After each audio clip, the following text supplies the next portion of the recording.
Welcome to Dreamtale Sleep Stories. Tonight's reading is The Mystery of the Missing Cat. Settle into your bed or sofa and let your shoulders, jaw, and eyelids grow heavy. Inhale slowly, 1, 2, 3, and sigh the air away, allowing the day to fade into quiet dark. With every soft inhale, you invite fresh English phrases. With every gentle exhale, stray thoughts drift farther off. Behind my voice flows a gentle theta wave melody, renowned for guiding the mind toward deep relaxation. Soon the music will shift into soothing alpha wave tones, carrying you toward a calm shoreline of dreams. Keep your eyes closed or follow the captions, whichever feels right. Simply receive the rhythm and resonance of the language.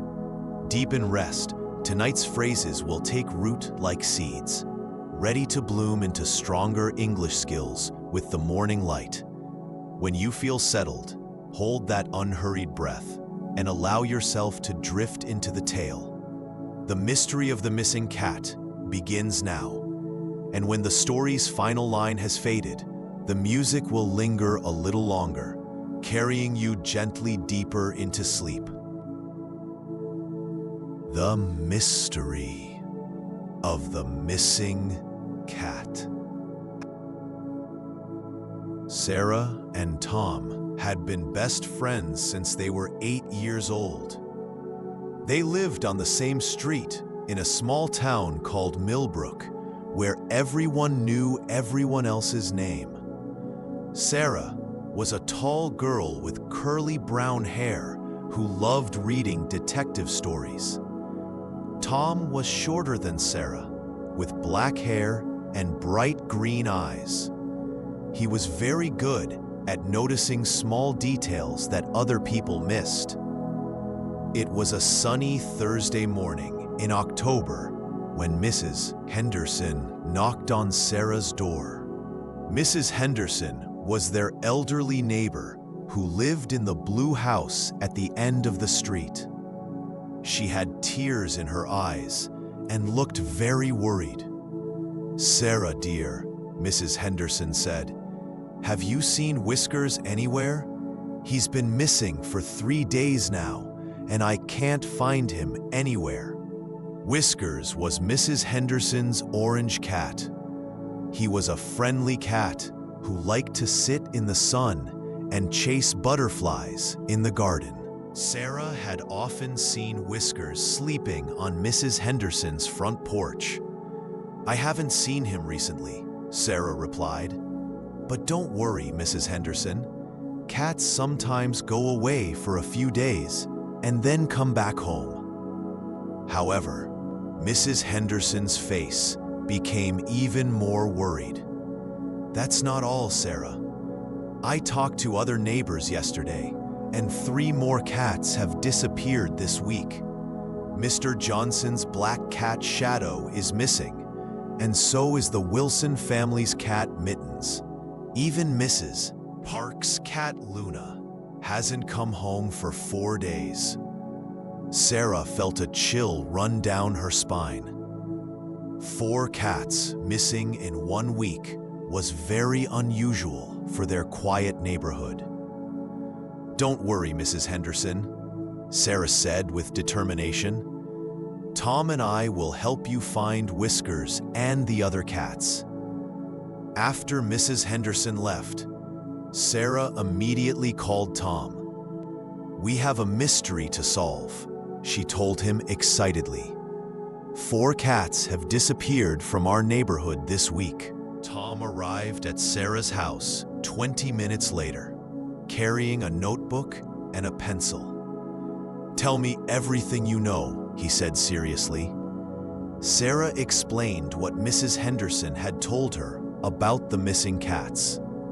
Tom wrote down all the information carefully in his notebook. "We should start by talking to all the cat owners," Tom suggested. "Maybe they noticed something strange before their cats disappeared." Their first stop was Mr. Johnson's house. Mr. Johnson was a retired teacher who lived alone with his cat Shadow. He was working in his garden when Sarah and Tom approached him. "Mr. Johnson," Sarah said politely, "we heard that Shadow is missing. Can you tell us when you last saw him?" Mr. Johnson stopped digging and looked sad. "Shadow disappeared 3 nights ago. I remember because it was Monday evening and he didn't come home for dinner. Shadow never misses dinner time. He's very punctual about his meals." "Did you notice anything unusual that day?" Tom asked, writing in his notebook. "Well, now that you mention it," Mr. Johnson said thoughtfully, "I did see a white van parked on our street that afternoon. I'd never seen it before. The driver was a man wearing a baseball cap, but I couldn't see his face clearly." Tom wrote down this information. "What time was this?" "Around 3 o'clock in the afternoon," Mr. Johnson replied. Next, they visited the Wilson family. Mrs. Wilson was hanging laundry in her backyard when they found her. Mrs. Wilson were trying to help find the missing cats, Sarah explained. "When did Mittens disappear?" Mrs. Wilson sighed deeply. "Mittens went missing on Tuesday morning. She usually sleeps on my bed, but when I woke up on Tuesday, she was gone. I searched everywhere, but couldn't find her." "Did you see anything strange on Monday or Tuesday?" Tom asked. Mrs. Wilson thought for a moment. "You know, there was something odd. On Monday evening, I heard some cats making noise outside. It sounded like they were scared or angry. But when I looked out the window, I didn't see anything." Tom added this information to his notebook. "What time did you hear the noise?" "It must have been around 9 o'clock at night," Mrs. Wilson answered. Their last visit was to Mrs. Park, who lived in a small apartment above the town bakery. Mrs. Park was a young woman who worked as a nurse at the local hospital. "My cat Luna disappeared on Sunday night," Mrs. Park told them. "She's an indoor cat and never goes outside alone, so I'm very worried about her." "How could an indoor cat disappear?" Sarah asked, confused. "That's what makes it so strange," Mrs. Park explained. "I always keep my windows and doors closed, but on Monday morning, I found my kitchen window wide open. Someone must have opened it from the outside." Tom looked up from his notebook with interest. "Was anything else missing from your apartment?" "No, nothing else was taken. Only Luna was gone," Mrs. Park replied. After talking to all the cat owners, Sarah and Tom sat on a bench in the town park to review their information. "Let's think about what we know," Sarah said. 4 cats disappeared between Sunday night and Wednesday. Mr. Johnson saw a strange white van on Monday afternoon. Mrs. Wilson heard scared cats on Monday night. And Mrs. Park's window was opened from the outside. Tom looked at his notes carefully. "I think someone is stealing these cats on purpose. But why would someone want to steal cats?" "Maybe they're selling them to pet stores," Sarah suggested. "Or maybe they're using them for some kind of experiment." "We need more evidence," Tom said. "Let's walk around the neighborhood and look for more clues." They spent the next 2 hours searching the streets near where the cats had disappeared. Behind Mrs. Henderson's house, Tom found something interesting in the bushes. "Sarah, come look at this," Tom called out. Sarah ran over to where Tom was kneeling. In the dirt under the bushes, there were tire tracks from a vehicle. The tracks were wide, like those from a van or truck. "These tracks look fresh," Sarah observed. "And look at this." She pointed to some orange fur caught on a low branch. "This looks like it could be from Whiskers." Tom carefully collected the fur and put it in a small plastic bag. This proves that Whiskers was here recently, and the tire tracks match Mr. Johnson's story about the white van. As they continued searching, they heard a voice calling their names. It was Mrs. Henderson, and she looked very excited. "Sarah, Tom," she called, hurrying toward them. "I just remembered something important. On Sunday night, I heard a car engine running outside my house for a long time. When I looked out my window, I saw a white van parked near the streetlight. The engine was running, but no one got out of the van." "What time was this?" Tom asked quickly. "It was very late, maybe 11 o'clock at night," Mrs. Henderson replied. Sarah and Tom exchanged excited looks. This was exactly the kind of information they needed. "Mrs. Henderson, if you see that van again, please call us immediately," Sarah said. "Don't go outside or try to talk to the driver." That evening, Sarah and Tom decided to take turns watching the neighborhood from Tom's bedroom window, which had a good view of the entire street. Tom would watch from 8 until midnight, and Sarah would watch from midnight until 4 in the morning. Tom's watch was quiet until 11:30. Then he saw headlights coming down the street very slowly. It was a white van, just like Mr. Johnson had described. The van stopped near Mrs. Park's apartment building. Tom quickly called Sarah on his phone. "The white van is here," he whispered. "It's parked near Mrs. Park's building." "I'm coming over right now," Sarah whispered back. A few minutes later, Sarah climbed through Tom's bedroom window. They both watched as a man got out of the van. He was wearing dark clothes and a baseball cap. The man walked quietly toward the back of Mrs. Park's building, carrying a large bag. "We should follow him," Sarah whispered. "No, it's too dangerous," Tom replied. "Let's watch and see what he does. We can call the police if we see him doing something illegal." They watched as the man disappeared behind the building. After about 10 minutes, he returned to the van. This time, his bag looked heavier and was moving slightly. "There's something alive in that bag," Sarah said with excitement. "I think he caught another cat." The man put the bag in the back of the van and drove away quickly. Tom wrote down the van's license plate number in his notebook. "We need to follow that van and see where it goes," Sarah said. "We can't follow it in a car," Tom pointed out. "We're only 16, and neither of us has a driver's license." "Then we'll follow it on our bicycles," Sarah decided. "If we lose it tonight, at least we have the license plate number." They quietly got their bicycles from Tom's garage and began following the van.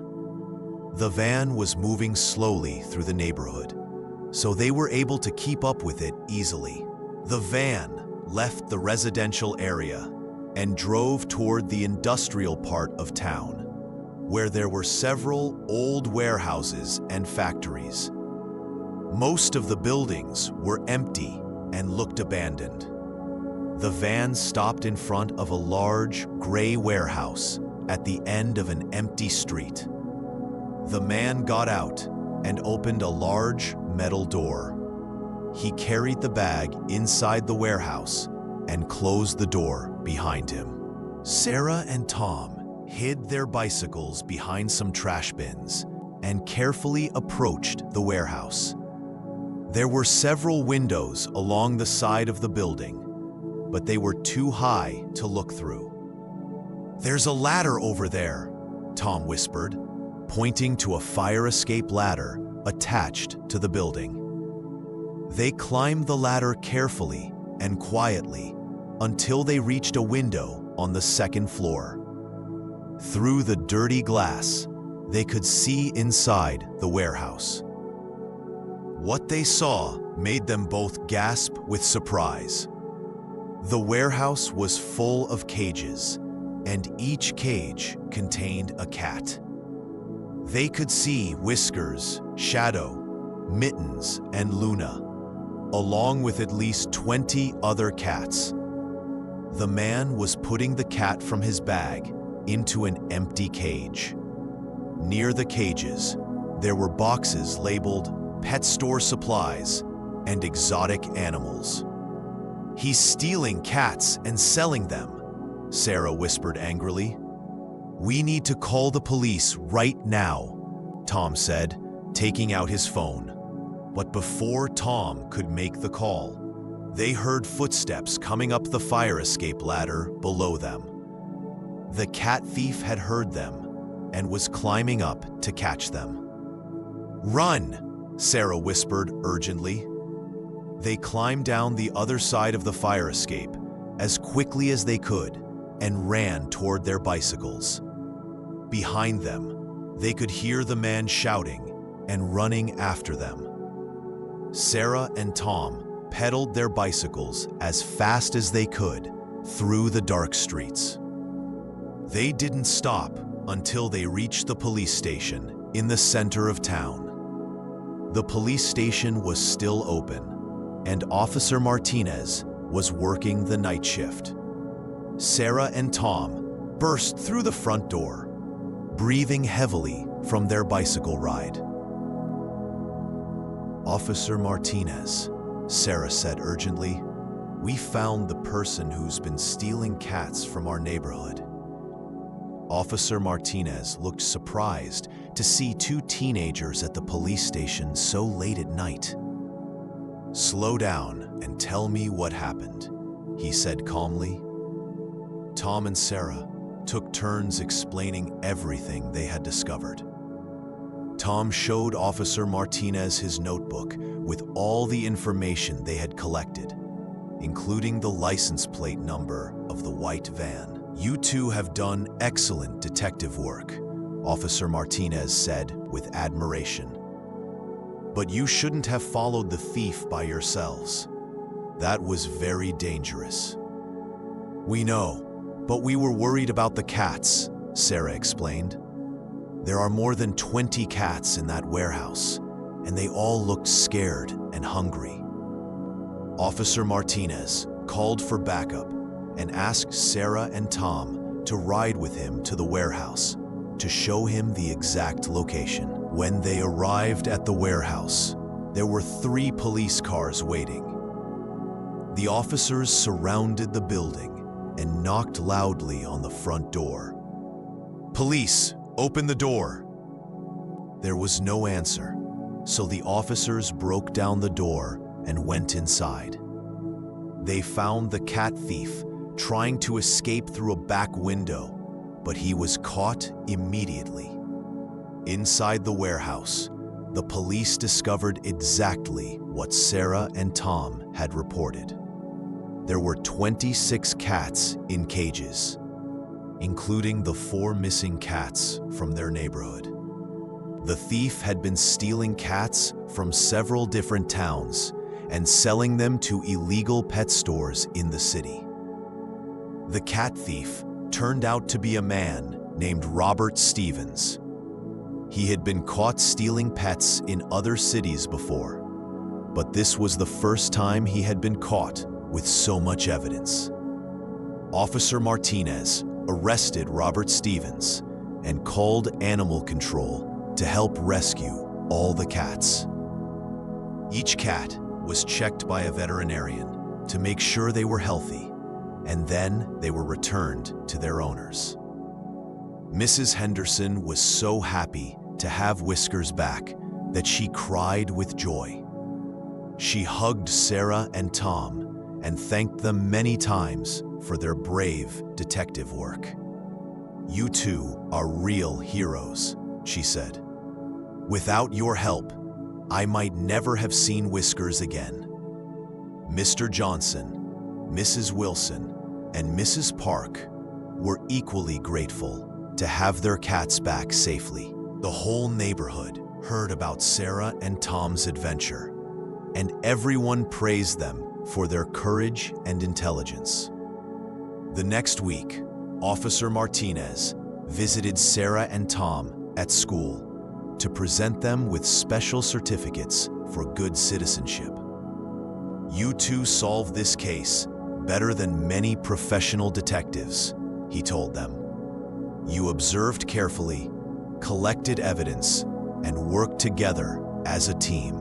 Sarah and Tom's friendship became even stronger after their adventure. They realized that they made a great detective team because they each had different skills.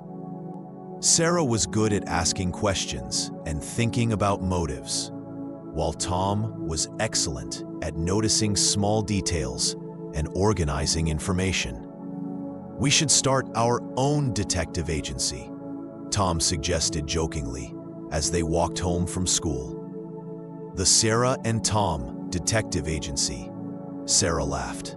"We could solve mysteries for other people in town. As long as the next mystery doesn't involve climbing fire escapes in the dark," Tom said with a grin. They both laughed, knowing that their friendship could handle any adventure that came their way. The mystery of the missing cats had taught them that working together, they could solve almost any problem. From that day forward, whenever someone in Millbrook had a mystery to solve, they knew exactly who to call. Sarah and Tom, the best young detectives in town.